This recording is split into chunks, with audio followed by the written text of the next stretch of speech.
오늘 사도행전 3장 1절로 10절 말씀을 통해서 우리를 보라라는 제목으로 말씀을 증거합니다. 사실 이 제목이 우리를 보라, 이제 성경에 오늘 베드로와 요한이 그 안진뱅이에게 말하는 그 장면이 있는데요. 4절 끝에 우리를 보라, 그 말씀을 통해서 제목을 정하긴 했지만 부제로는 복음의 능력 있는 역사, 복음의 능력 있는 역사라고 제가 정하고 싶어서 이 네 가지를 좀 살펴보려고 합니다. 우리를 보라, 부제로는 복음의 능력 있는 역사는 어떻게 일어나는가, 복음의 능력 있는 역사, 이 네 가지를 좀 살피려고 합니다. 오늘 장면의 첫 번째는 이 복음이 우리가 능력 있음을 믿게 되는데, 이 복음이 어떻게 능력 있는 역사를 이룰까? 첫 번째는 이 규모 있는 시간을 보내는 자들을 통해서 이 복음의 능력 있는 역사가 일어난다고 오늘 본문이 말하고 있습니다. 오늘 본문은 1절에 보시면 제9시 기도 시간에 베드로와 요한이 성전에 올라갈세라고 했습니다. 제9시라고 하면 이 유대 그 달력이나 시간으로 보면 그 해가 뜨는 시간과 해가 지는 시간을 12등분을 해가지고 그걸 일시로 말한 겁니다. 그러니까 지금으로 말하면, 현재로 말하면 오전 한 6시부터가 1시가 될 것이고, 그다음에 오후 한 5시가 이제 마지막 12시가 될 겁니다. 그래서 9시라고 말하면 오후 3시쯤을 말해요. 오후 3시쯤. 그러니까 오후 3시가 됐으니까 낮에 거의 마지막 때를 말합니다. 이제 해가 거의 지려고 하는 그때에, 이때 이 베드로와 요한이 이 성전에 올라갑니다. 이 시간에 왜 성전에 올라가냐면 이 유대인들의 그 습관 가운데서 한 가지는 오전에, 그러니까 처음 하루를 시작하는 시간과 또 하루를 마무리하는 시간에 하나님 앞에 제사를 지냈어요. 구약시대에 우리가 출애굽기 28장이나 또 예를 들면 출애굽기 29장이나 아니면 민수기 28장에 보면 소제를 가지고 아침과 저녁에 그 번제를 드렸잖아요. 그런 장면이 이제 유래가 되어서 이 시절, 이 신약 시대에 와서도 이 시간이 되면 성전에 올라가서 기도하는 것이 굉장히 몸에 배어있는 그런 습관적으로 하나님 앞에 예배를 드리고 기도하는 시간이었던 겁니다. 이것은 우리에게 규모 있는 시간이 얼마나 중요한지를 보여줘요. 우리 믿는 성도들은 세상에 똑같은 24시간을 우리에게 주어졌지만 성도들은 좀 많이 시간을 보내는 것 같아요. 세상 사람들은 이제 출근 시간, 퇴근 시간에 맞춰서 혹은 주중, 주말을 나눠서 어떤 그 삶의 어떤 규정을 정해놓고 그렇게 사는 것 같지만 신실하게 그 경건 생활이라고 하는 생활을 할 때에는 우리가 좀 시간을 규모 있게 쓸 줄 알아야 합니다. 그러니까 믿는 자들에게 시간이 참 중요해요. 또 믿는 자들이 처음 기도를 시작하는 하루와 또 마무리할 때 기도하는 그 습관이 들여질 때 그게 진짜 경건 생활 같아요.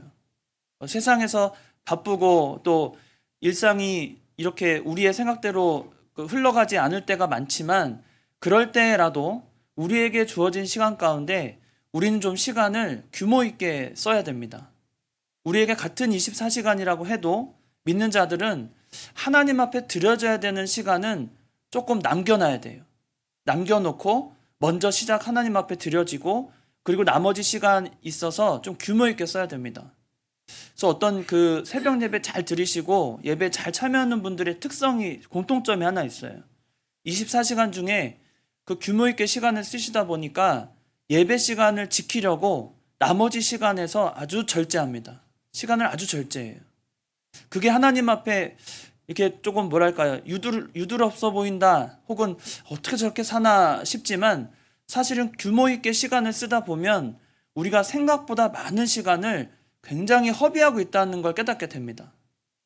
그래서 하나님 복음이 우리에게 전해지고 복음이 능력 있게 역사할 때는 첫 번째가 이 우리 성도가 규모 있는 시간을 통해서 그렇게 시간을 보내는 경건 생활하는 자들을 통해서 하나님의 역사가 이루어진다는 거예요. 그게 첫 번째 요한과 이 베드로를 통해서 우리에게 보여줍니다. 이 두 번째는 하나님의 의도적인, 아주 의도적인 간섭이 있을 때, 이걸 흔히 우리는 성령의 감동이라고 말하거든요. 그러니까 하나님의 의도적인 그 간섭이 있을 때 복음의 능력 있는 역사가 일어납니다. 오늘 본문 2절에 보시면 나면서 못 걷게 된 이를 사람들이 메고 오니 이는 성전에 들어가는 사람들에게 구걸하기 위하여 날마다 미문이라는 성전 문에 두는 자라. 이렇게 말했거든요.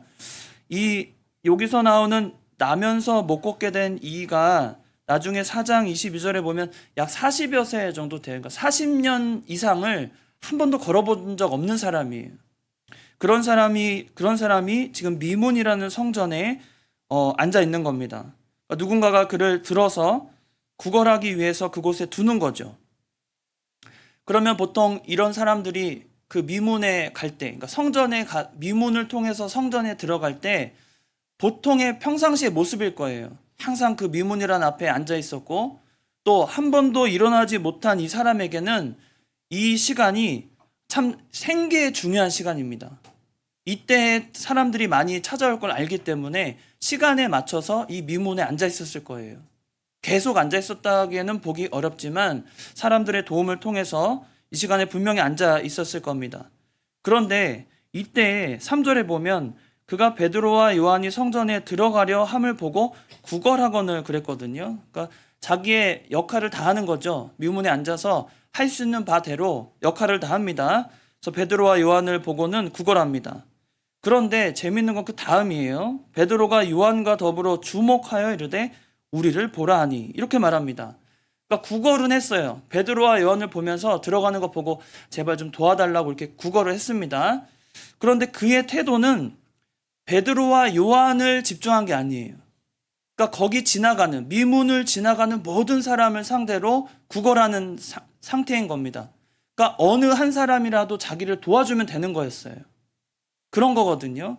그런 상태에 있는 그에게 베드로와 요한이 주목하여 이르게 됩니다. 그러니까 평상시 같으면 미문을 지나갈 때 그냥 스쳐 지나가도 될 법한 상황인데도 평소와 다르게 그때 베드로와 요한이 그를 주목하게 된 거예요. 이게 하나님의 의도적인 간섭인 겁니다. 하나님이 그를 보게 한 거예요. 베드로와 요한이 하나님께서 그들이 그 앉아있고 나면서부터 못 걷게 된 그 40여 년, 그러니까 40이 넘은 거잖아요. 그 사람을 보게 하신 겁니다. 그리고는 그때 극적으로 베드로와 요한이 우리를 보라 이렇게 말하는 거예요. 이것은 베드로와 요한이 그 하나님의 의도적인 간섭이 있을 때, 특별히 성령의 감동이 있을 때, 그때 이끌린 바대로 하나님 앞에 순종해서 담대하게 말했다는 겁니다. 우리를 보라. 그때 베드로와 요한에게 그 이야기를 들었을 때 그의 마음이 어땠을까요? 앉아있는 입장에서 아무나 나를 도와주면 좋겠다. 오늘은 과연 결실이 있을까? 내가 정말 이 자리에 나와서 헛된 시간이 아니라 이때 정말 내가 정말 도움이 필요한데 나를 도와줄 사람이 있을까 했는데 주목하면서 그때 보면은 그 사람의 모습을 보면 베드로와 요한이 오히려 주목하여 이르되 우리를 보라 하잖아요. 그러니까 원래는 반대로 되잖아요. 그 구걸하는 사람이 제발 저 좀 봐주세요가 아니라 여기서 보면 베드로와 요한이 그를 주목해서 우리를 보라고 하잖아요. 그러니까 시선이 이미 다른 데 떠나 있다는 거예요.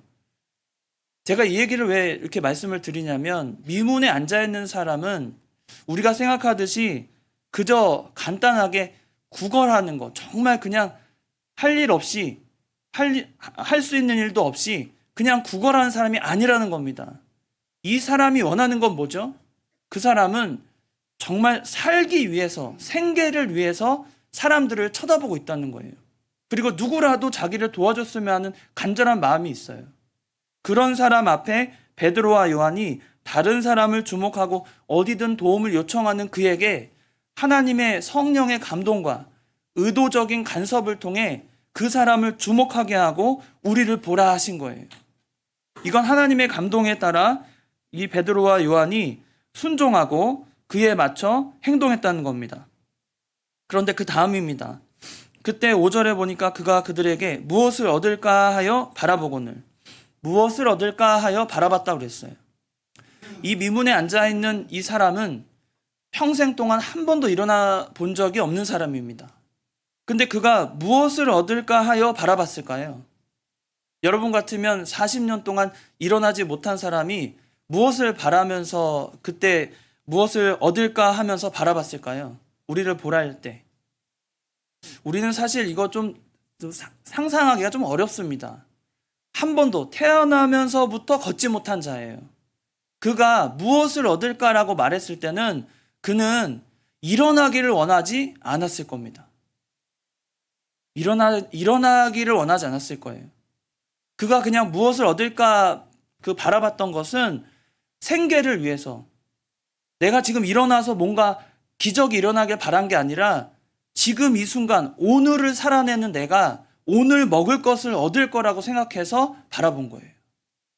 여기서 우리는 그 소망이 얼마나 사람을 참 이렇게 만들어 가는지를 볼 수 있습니다. 우리는 소망이라는 것은 기대감을 가지고 있는 거잖아요. 기대감이라는 것은 어떻게 보면 가능성을 보고 소망을 갖게 돼요. 우리 학생들이 공부를 열심히 하면서 가능성을 가지고 하나님 앞에 소망을 빌잖아요. 공부 열심히 하는 만큼 뭔가 좋은 결실을 맺길 원하고. 그러니까 가능성을 보고 하는 거거든요. 근데 이 미문에 앉아있는 사람은 보면 가능성이 전혀 없어요. 한 번도 일어나 보지 못했기 때문에 지금 그 베드로와 요한을 바라보면서 나에게 말을 걸어주는 저 사람들을 바라보면서 나는 일어날 소망을 가졌다? 그렇게 볼 수 없어요. 그가 무엇을 원했냐면 그저 먹고 사는 것. 그리고 이 순간에 나에게 던져질 그 동전 한 입을 바라보면서 베드로와 요한을 바라봤다는 겁니다. 그러지 않겠어요? 왜냐하면 일어나는 것은 자기 인생에서 그냥 불가능하다고 여긴 거예요. 그런 일은 일어날 수 없다고 여긴 거예요. 왜냐하면 평생에 일어나 본 적이 없기 때문에 그런 일은 우리가 소망을 가질 수조차 없는 겁니다. 생각해 보세요. 우리가 아무리 하다고 그래도 저 같아도 나 지금부터 하나님 제가 기도할 테니까 키가 한 20cm만 더 컸으면 좋겠다고 이루어질까요? 하나님 제가 지금부터 기도하면은 한 3년 뒤에는 한 키가 한 190 정도 돼서 좀 이렇게 길고 길쭉길쭉하고 좀 그렇게 좀 살았으면 좋겠다고 이루어질까요? 그런 기도조차 하지 않아요. 왜냐하면 기대할 수가 없거든요. 그러나 여기서 보면 그가 바라는 것은 생계를 위해서 그 측은하게 아마 베드로와 요한을 바라봤을 것입니다. 그런데 그때 베드로의 대답을 한번 우리가 6절 다 같이 읽겠습니다. 6절 같이 읽겠습니다. 시작. 베드로가 이르되 은과 금은 내게 없거니와 내게 있는 이것을 내게 주노니 나사렛 예수 그리스도의 이름으로 일어나 걸으라 하고. 세 번째는 이 복음의 능력 있는 역사가 어떻게 일어나냐면 능력의 주 예수 그리스도의 이름을 통해서 일어난다는 거예요. 복음의 능력 있는 역사는. 그런데 처음에 베드로가 은과 금은 내게 없거니와 이렇게 말했죠. 이 얘기를 들었던 미문에 앉아있는 이 40여 살 된 이 걷지 못하는 사람은 좀 마음이 어땠을까요? 은과 금은 내게, 제가 말했잖아요. 은과 금은 내게 없거니와를 말했을 때 이 사람 마음엔요, 조금 자기를 실망했을 것 같아요. 아니 내가 원하는 건 은과 금인데 당장에 베드로가 첫 마디가 저 은과 금이 없는데요 말한 거예요. 나를 보라고 해놓고. 그러니까 지금 미문에 앉아있는 자는 바라는 게 일어나는 게 아니라니까요. 생계를 위해서 오늘을 살아갈 동전 한 입이 필요한데 베드로가 첫 뱉은 말이 우리를 보라 주목시켜 놓고는 나 은과 금이 없어 이렇게 말한 거예요. 그 말을 들었던 미문에 앉아있는 자가 어떤 마음일까요? 지금 나를 조롱하는 건가? 나한테 이렇게, 나를 이렇게 주목시키고 나를 바라보라고 해놓고 은과 금이 없다고 하니까 굉장히 처음에는 실망했을 것 같아요. 그러지 않겠어요?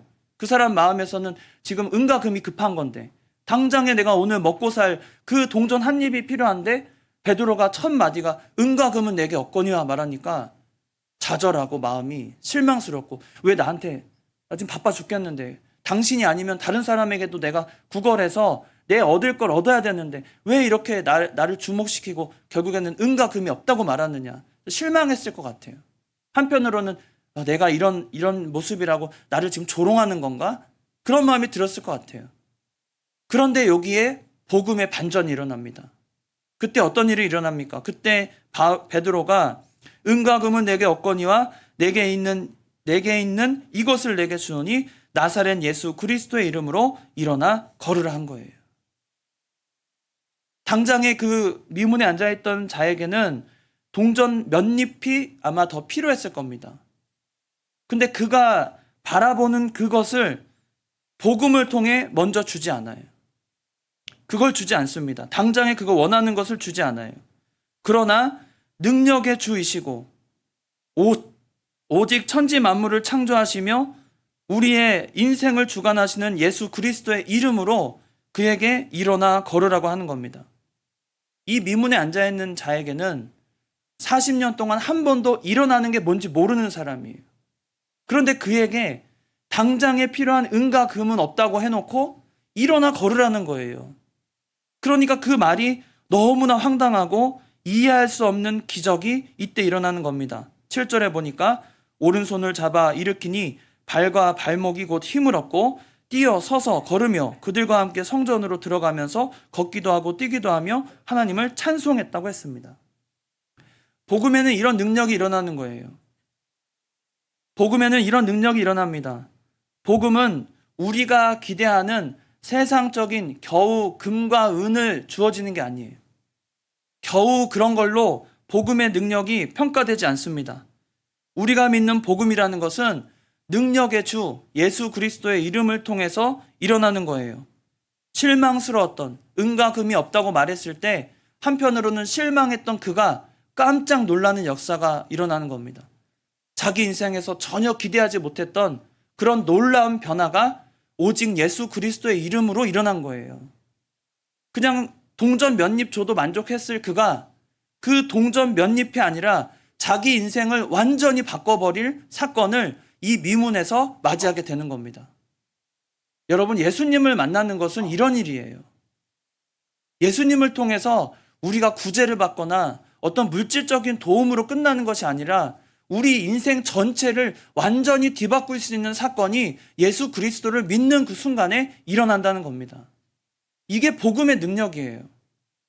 복음은 한 사람을 그냥 부자로 만든다거나 아니면 가난했던 자가 조금 물질을 얻는다거나 그 정도의 능력이 아니라 우리 삶 전체에 전혀 기대하지 못했던 역사적인 일을 이루는 것이 이 복음에 있다는 거예요. 여러분이 믿는 복음은 이런 능력이 있습니다. 우리가 예수님을 믿는 것은 여기에 능력이 있음을 믿는 거예요. 단순하게 내 욕구가 내가 바라는 성취가 간단하게 이루어지는 것 때문에 예수님을 믿는 게 아니라 내 삶이 완전히 바뀌는 거예요. 이 사람을 보세요. 평소에 걸어봤다면, 잠깐 걸어봤다면, 걷는 게 뭔지 안다면 아마 소망을 가졌을 수도 있죠. 아, 내가 예전에는 걸었었는데 이제는 걷질 못해. 아, 내가 너무 내 인생이 너무 비참하고 너무 슬퍼. 그런데 그 바람조차 갖지 못했던, 내가 걸을 수나 있을까 생각조차 못했던 일이 복음을 통해서 그에게 일어났다는 거예요. 여러분, 이런 인생, 이런 변화가 세상에서 어디에 있습니까? 어느 가르침이 이런 인생의 변화를 가져올 수 있습니까? 오직 복음밖에 없다는 거예요. 여러분이 하나님을 믿을 때 그 복음의 가치가 거기에 있습니다. 여러분의 삶 전체가 변화되고 새로워지는 거예요.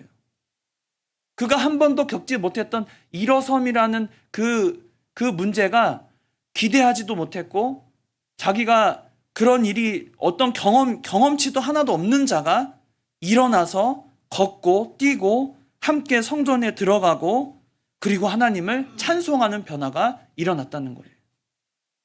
복음의 능력 마지막 네 번째는 기적을 넘어선 새로운 삶을 통해서 복음의 능력이 역사한다는 겁니다. 우리의 영혼을 뚫고 들어와서 그 영혼을 고치시고 구원하실 것뿐 아니라 그것을 통해 육신까지도 치유하시는 하나님의 능력을 보여주는 거예요. 그가 바라는 거 없다니까요.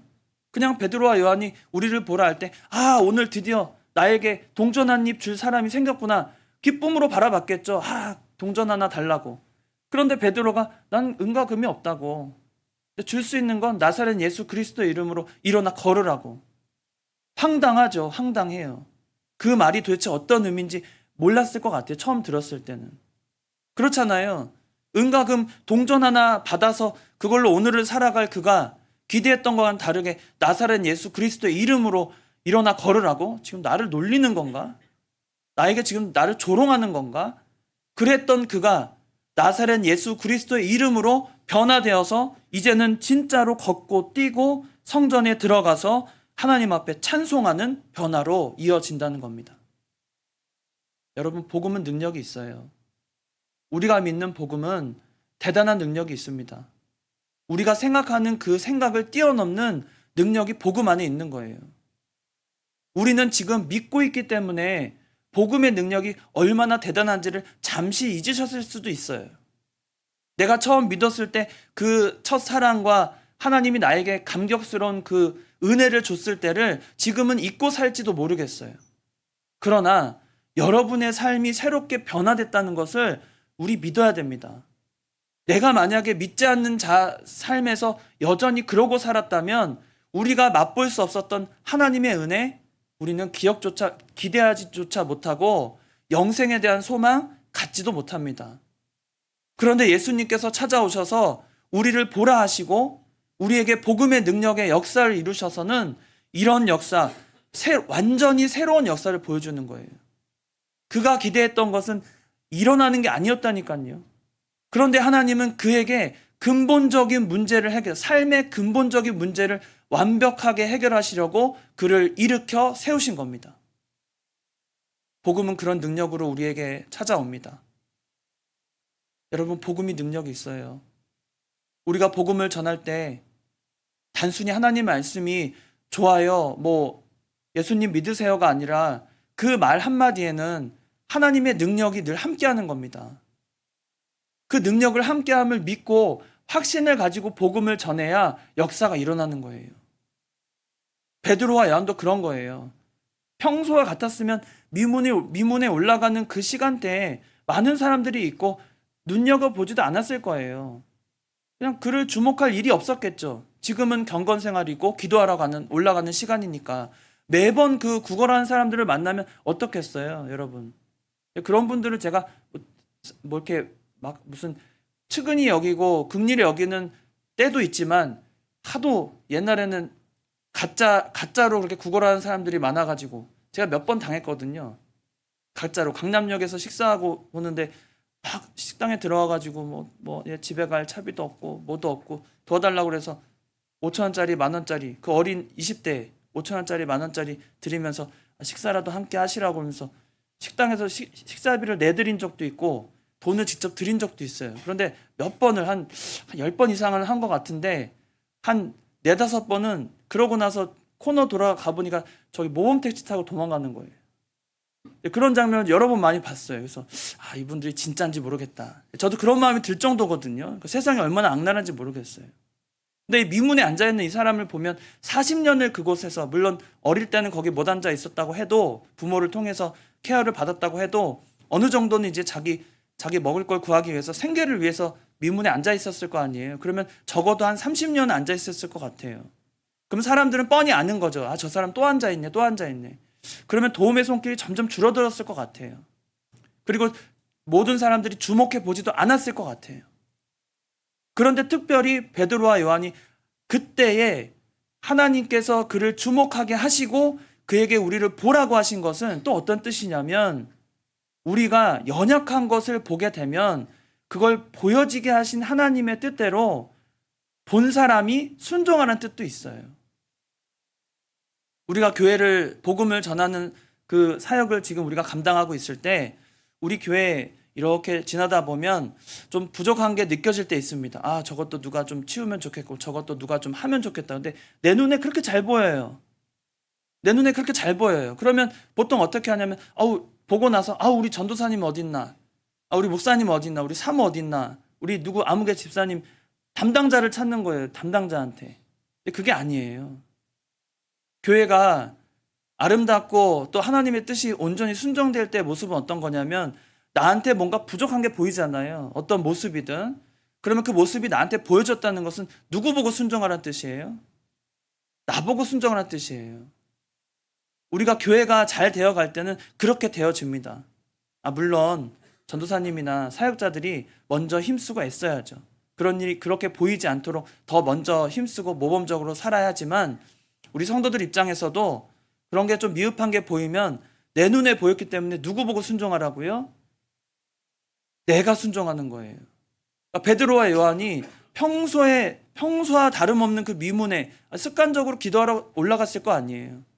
그런 입장에서 미문에 앉아있던 그가 오늘따라 주목해 보이고 뭔가 말을 걸어야 되겠다는 그 성령의 감동이 있을 때 그에게 우리를 보라고 말하고 그때 엄청난 복음의 역사가 능력의 역사가 이때 일어나는 겁니다. 우리는 이 복음의 능력을 좀 과소평가하면 안 되겠어요. 여러분이 가지고 있는 복음의 능력이 얼마나 대단한 건지를 여러분 주목하세요. 지나가다가 그냥 뭔가 감동이 있어서 그 물티슈 하나씩 주고 건빵 하나씩 주면서 말을 한번 걸고 싶으면 그게 하나님의 감동일 수 있거든요. 그럴 때 그 한마디가 그를 어쩌면 변화시킬 수 있고 어쩌면 하나님의 사람으로 변화시킬 수 있는 능력에 있는 말씀이 있다는 거예요. 우리가 복음을 들었을 때 그렇게 전할 수 있기를 바랍니다. 우리도 복음의 능력의 역사가 우리를 보라 그렇게 외칠 수 있을 만큼 우리도 하나님의 그 의도적인 간섭이 있을 때 성령의 감동이 있을 때 그 감동에 온전히 순종하고 쓰임받는 자들이 되기를 원합니다. 복음의 능력은 이렇게 4가지를 통해 우리에게 역사합니다. 규모 있는 시간을 보내는 자들을 통해서 역사하시고 하나님의 의도적인 간섭, 성령의 감동이 있을 때 그 감동을 통해 역사하시고 능력의 주 예수 그리스도의 이름을 통해서 역사합니다. 그러면 왜 베드로는 여기서 나사렛 예수라는 말을 표현했을까요? 나사렛 예수. 당시에 나사렛이라는 표현이 예수님에게는 조금 말하자면 좀 부정적일 수 있거든요. 또 아무것도 아닌 것처럼 조금 사람들에게 좀 저평가 받을 수 있는 그런 지역이잖아요. 나사렛이라는 것이. 그러니까 베드로가 의도적이었던 것 같아요. 또 하나님의 감동으로 나사렛 예수 그리스도의 이름이라는 것은 아무것도 아닌 것 같고 사람들이 뭐 별거 아니라고 여겼던 그 나사렛 동네에서 예수 그리스도가 능력의 주로 그 복음의 또 씨앗으로 오셔서 능력 있는 역사를 이루시는 것을 보여주기 위해 나사렛 예수 그리스도의 이름으로 일어나 걸으라고 하지 않았을까? 우리는 그렇게 볼 수 있습니다. 그러니까 하나님은 아무것도 아닌 그 잠깐의 정말 아무것도 아니고 가벼운 것 같고 아무것도 아닌 일 같지만 그 일을 통해서 하나님의 역사가 일어날 때가 있어요. 여러분 그걸 믿으세요. 평소에도 여러분이 아무것도 아닌 것 같고 이런 거죠. 회사에 가가지고 식당에 들어갔는데 점심시간이 됐어요. 여러분 기도하실 때 어떻게 기도하십니까? 당연히 믿는 자로서 눈을 감고 식사 전에 식기도 하시잖아요. 그런데 어떨 때는 그 식기도가 우리 스스로에게 굉장히 부담스럽게 느껴지는 분들이 있는가 봐요. 우린 아니지만 우리 영학교회 식구들은 아니지만 몇몇 분들은 믿는데 차마 양심적으로 기도 안 할 수는 없고 그래서 순식간에 기도하고 식사하시는 분들 있잖아요. 밖에서 보면 분명히 저 사람 믿는 사람인데 기도하는 척하면서 눈만 딱 감고 감사합니다 하고 빨리 먹어버리고 그런 사람이 있어요. 실제로 뭐 대학에서도 마찬가지고 먹으면서 수저를 들면서 기도했다고 기도하는 사람도 있고 한 입 물면서 기도하는 사람도 있고 여러 사람이 있어요. 그런데 우리가 진짜 믿는 자라면 작은 행동 하나에서 큰 감격과 감동을 줄 수 있습니다. 지나가다가도요, 여러분이 진짜 믿는 사람으로서 선을 베풀 때, 선한 행실을 나눌 때 그게 큰 감동으로 올 때가 있어요. 지나가다 어떤 사람이 코피를 흘려요. 근데 주머니에 마침 휴지가 있는 거예요. 그러면 지나가다가 그냥 자동 반사에 자동 반사. 이거 휴지 있는데 쓰세요. 아무것도 아니지만 휴지 그 몇 조각을 주는 것 때문에 그 사람이 전도가 됩니다. 그 사람이 감동을 받아요. 여러분, 우리는 복음은 무겁고 우리의 짐책이 아니라 하나님께서 능력 있게 우리를 통해 역사하실 겁니다. 우리 그거 믿어야 돼요. 작은 행동 하나하나에 우리의 착한 행실을 통해서 그들로 하여금 하나님께 영광을 돌리는 자가 되게 하는 그런 능력 있는 복음이 우리 삶에서도 일어나길 바랍니다. 성령의 감동이 있을 때 그것을 누르지 마세요. 성령의 감동으로 여러분이 무엇인가를 발견할 때 그대로 좀 순종하세요. 하나님이 주시는 그런 깨달음과 우리에게 주시는 가르침이 우리에게 있을 때 그것을 무시하지 말고 우리는 그 가르침대로 하나님의 의도적인 간섭이 있다고 믿고 나에게 보여주실 때 그대로 순종할 수 있는 그런 믿음을 갖는 여러분 되시기 바랍니다. 다 같이 기도하시겠습니다. 살아계신 하나님 아버지, 오늘도 주의 말씀을 우리에게 주심을 감사합니다. 하나님, 우리에게 주시는 말씀이 언제나 능력이 있음을 우리는 믿습니다. 하나님께서 주시는 말씀 가운데 우리가 순종하는 자들이 다 되게 하시고 이 복음의 능력 있는 역사가 규모 있게 시간을 보내는 자들을 통해 이루어지고 또 하나님의 의도적인 간섭과 성령의 감동이 있을 때 순종하는 자들을 통해 또한 그 복음의 능력 있는 역사가 이루어지고 또 능력의 주이시며 우리의 구원자이신 나사렛 예수 그리스도의 이름으로 말미암아 능력 있게 역사하실 줄로 믿사오니 우리는 기적을 뛰어넘는 새로운 삶을 우리에게 주시는 이 복음의 능력을 믿고 우리의 사소한 행동 하나에도 하나님 앞에 충성하며 복음을 위해 행동하는 저희들이 다 되게 하여 주시옵소서. 거룩하신 예수님의 이름으로 기도드리옵나이다. 아멘.